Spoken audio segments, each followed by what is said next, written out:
بسم اللہ الرحمن الرحیم۔ ہم اس وقت حرم جناب معصومہ قم میں جناب شیخ قطب الدین راوندی کی قبر پہ موجود ہیں۔ آپ اگر یہاں دیکھیے تو یہ وہ شخصیت ہیں جن کا 573 ہجری میں انتقال ہوتا ہے، اور نہج البلاغہ کے خادمین کے حوالے سے ہم یہ عرض کرنا چاہتے ہیں کہ یہ شخصیت وہ پہلی شخصیت ہے جنہوں نے نہج البلاغہ کے متعلق 4 جلدوں میں شرح لکھی ہے،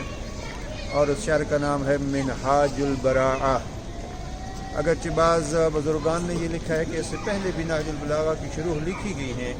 جیسے علامہ مفتی جعفر حسین مرحوم نے اپنے ترجمے کے ابتدا میں جناب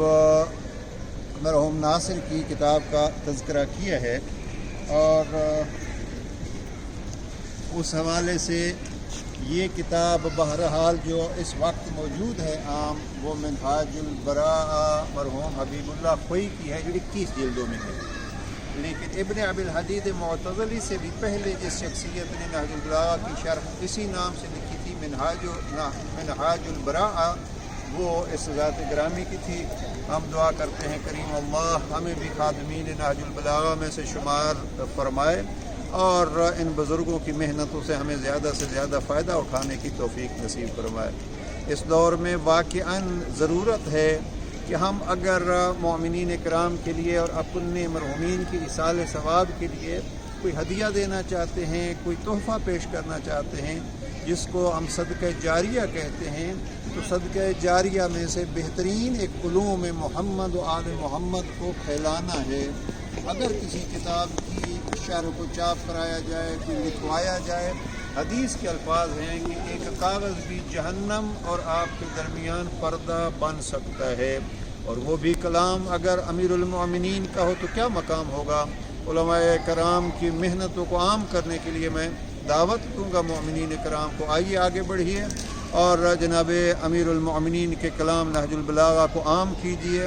نہج البلاغہ وہ کلام ہے جس میں عظمت امیر المؤمنین کی ہر سطر میں جھلک نظر آتی ہے، اور انسان اگر کوئی خود جناب امیر علیہ السلام کے فرمان کے مطابق المرء مخبوء تحت لسانہ، کوئی شخص بھی اپنی زبان کے نیچے پوشیدہ ہوتا ہے، یعنی اگر وہ پہچانا جاتا ہے تو اپنے بول سے۔ جناب امیر علیہ السلام کا کلام امام علیہ السلام کا بول ہے، اور اس حوالے سے اگر آپ نے